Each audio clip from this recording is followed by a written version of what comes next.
नमस्कार जी, सबको सुप्रभातम। स्वागत है सबका धर्मशाला की वादियों से।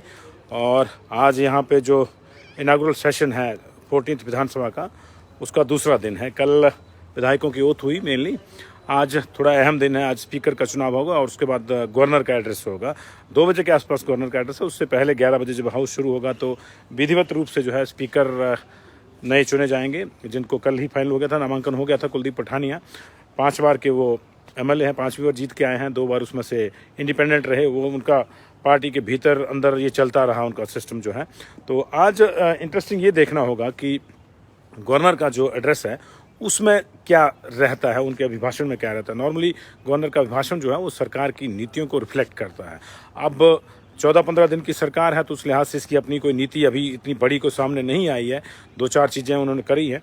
तो अब ये देखना इंटरेस्टिंग होगा कि जो पिछली सरकार के काम थे, क्या उनको इंक्लूड किया जाता है या क्या किया जाता है। अगर सरकार के इसके अपने कामों की बात करें तो एक वो जो सुखाश्रय कोष वाली बात है उसको आप ले सकते हैं। दूसरा, या फिर ये उसका कि इनका जो मैनिफेस्टो है उसी को रिफ्लेक्ट करेंगे ये गवर्नर के एड्रेस में। ये देखना होगा सारी चीज़ों को। और ये इससे भी ज़्यादा इंटरेस्टिंग ये देखना होगा कि बीजेपी का क्या रिएक्शन उस पर रहता है। गवर्नर बीजेपी के हैं एक तरह से, क्योंकि बैकग्राउंड उनका बीजेपी का है, और वह अपने ही गवर्नर के अभिभाषण के दौरान उनका क्या रुख रहता है क्या नहीं, देखना होगा। कल काफ़ी एग्रेसिव बीजेपी रही है और आज ये थोड़ा सा देखना होगा कि गवर्नर एड्रेस के दौरान क्या उनका रवैया रहता है, क्या आज भी कल की तरह जो है वॉकआउट होता है या नहीं होता है। इन तमाम चीज़ों को जो है हमको देखना होगा।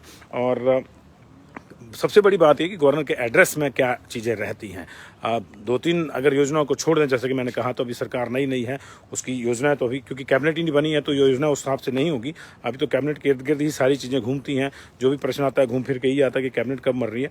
तो अभी तो एक स्पीकर का इलेक्शन होगा, डिप्टी स्पीकर का भी अभी डेफर है क्योंकि नामांकन नहीं हुआ है।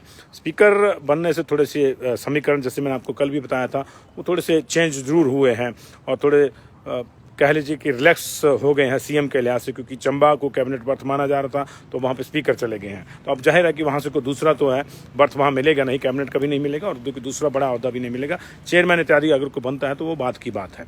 और ऐसे में कांगड़ा को एक कैबिनेट बर्थ जो है वो बढ़ जाती है। कांगड़ा चंबा के हिस्से की जो चंबा की कैबिनेट बर्थ थी वो कांगड़ा में आ जाएगी। तो कांगड़ा में दावेदार ज़्यादा थे और इस लिहाज से एक पद उनके लिए ज़्यादा मिल जाएगा तो मुख्यमंत्री के लिए थोड़ा आसान हो जाएगा। लेकिन जो कल बीजेपी का जिस तरह से अटैक रहा उसके चलते लगता नहीं है कि हाउस में चीज़ें इतनी आसान होंगी, क्योंकि ये अपने आप में एक बहुत स्ट्रॉन्ग बेंच बीजेपी का है और वो आज कैसे रिएक्ट करता है उस पर मुझे देखना होगा। क्योंकि एक्सपर्ट्स भी उसको जानना चाह रहे होंगे कि किस तरह से वो रहता है उसमें, क्या उसकी जो है मोडस ऑपरेंडी रहता है विपक्ष का, किस तरह से वो अपनी स्ट्रेटजी को अपनाता है।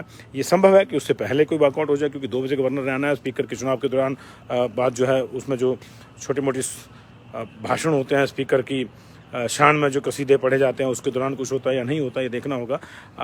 जी वक्त जो है हो सकता है ये भी गवर्नर के भाषण में हो कि जो डी नोटिफाई ऑफिस किए हैं उसको लेकर क्या कोई स्टेटमेंट उसमें दर्ज आती है, ये देखना होगा।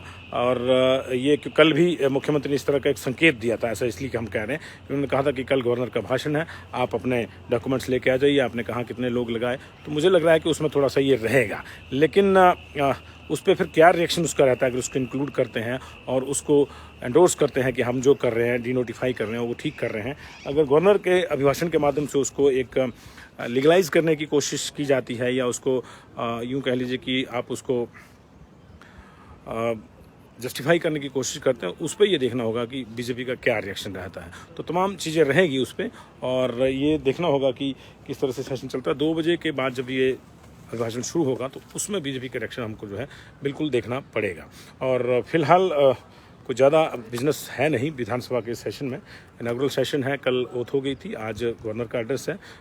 परसों वाला जो मामला है उसमें देखना होगा, क्योंकि गहमा गहमी होगी पहले दिन से। जिस तरह से बीजेपी ने संकेत दे दिया है कि वो अब चुप नहीं बैठेंगे और वैसे भी बीजेपी को लंबा एक्सपीरियंस है विपक्ष का, तो उनका बेंच स्ट्रांग है। और इधर बेंच जो है अभी खाली है। स्ट्रांग और सॉफ्ट जो है वो तो बात की बात है, कांग्रेस का बेंच ही अभी खाली है क्योंकि कैबिनेट नहीं है और सारा मामला वहीं उलझा हुआ है। तो लेट्स सी किस तरह से हैंडल करते हैं, किस तरह से नहीं करते हैं। लेकिन इंटरेस्टिंग होगा ये देखना कि गवर्नर के अभिभाषण पर बीजेपी की जो अपनी रिएक्शन है वो क्या रहता है, क्योंकि गवर्नर उन्हीं के खेमे के हैं एक तरह से देखा जाए तो, पार्टी का बैकग्राउंड उन्हीं का है, उन्हीं के कार्यकाल के दौरान लगे हैं।